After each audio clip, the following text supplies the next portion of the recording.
Dans cette vidéo, je vais faire un petit tour d'horizon des concours de la rentrée 2024 auxquels il est encore possible de s'inscrire.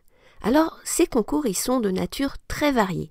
Tout d'abord, le concours de surveillant du Palais au Sénat. Alors, c'est presque anecdotique puisqu'il n'y a que 4 places à ce concours qui aura lieu d'ailleurs avant même le début de l'été, le 4 juillet. Mais en catégorie C, le concours le plus important aura lieu début octobre.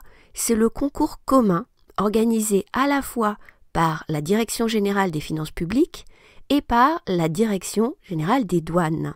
Alors pourquoi c'est le concours le plus important? Eh bien tout simplement parce que c'est celui auquel il y a le plus grand nombre de postes offerts, en particulier du côté de la Direction générale des finances publiques. L'année dernière, on avait un total de 1300 postes offerts, 870 places en externe et environ 430 en interne. Tu vois que c'est vraiment énorme par rapport à la plupart des concours. Pas oublier non plus qu'on a toujours des places réservées aux personnes handicapées, donc recrutées sur un contrat pendant 1 an, puis ensuite titularisées.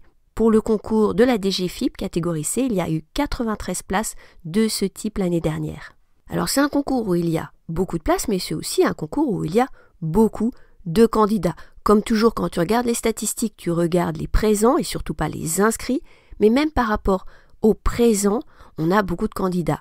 Pour le concours externe, on a un taux de réussite par rapport aux présents qui est environ de 17%, ce qui est élevé.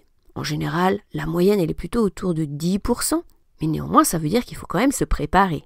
Pour les candidats à ce concours commun qui veulent s'orienter vers les douanes, là la sélectivité elle est bien plus élevée. D'abord, le nombre de postes, il est beaucoup plus faible. L'année dernière, on avait, pour la branche de contrôle des opérations commerciales et d'administration générale, seulement 14 places en externe, 7 places en interne. Tu vois qu'on n'est pas du tout dans les mêmes ordres de grandeur.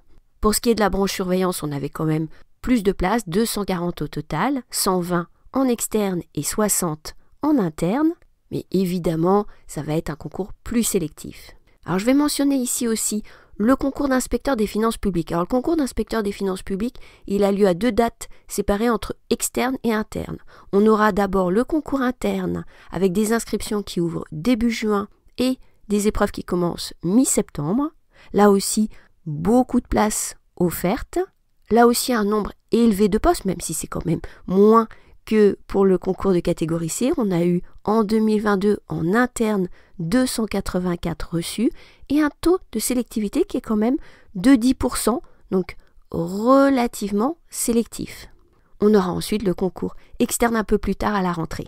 Si tu as une formation économique et que tu vises par exemple ce concours d'inspecteur des finances publiques, n'hésite pas également à regarder le concours de cadre de direction à la Banque de France.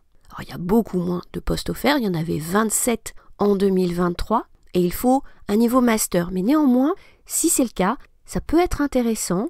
Donc n'hésite pas à regarder ce concours dont les inscriptions ouvriront là aussi début juin et les épreuves auront lieu fin septembre. Tu vois là apparaître en haut de ton écran un lien vers un podcast que j'avais consacré à ces concours de la Banque de France. La Banque de France, c'est pas un statut de fonctionnaire, c'est assimilé fonctionnaire, c'est un peu particulier.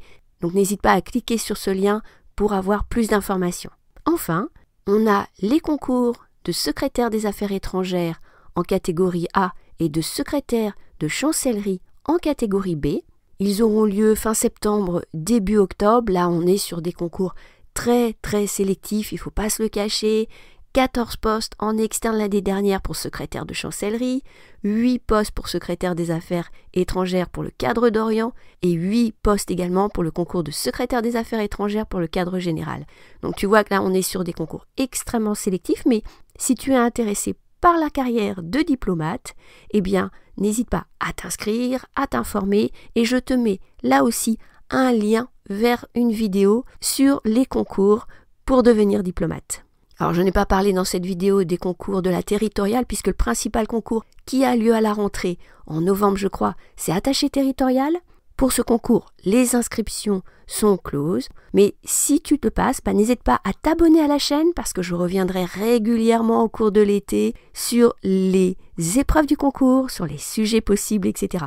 Donc si tu n'es pas déjà abonné, c'est le bon moment pour le faire. N'oublie pas de cliquer sur la petite cloche pour recevoir des notifications quand je fais une nouvelle vidéo. Enfin, tu peux aussi rejoindre un espace de partage sur Slack, c'est entièrement gratuit. C'est un lieu où on peut échanger des informations, me poser des questions si tu le veux, mais aussi à l'ensemble de la communauté. Tu trouveras le lien en description du podcast et également en commentaire. Il me reste à te souhaiter très bonne chance pour les concours que tu prépares. À très bientôt sur YouTube et à très bientôt sur Slack.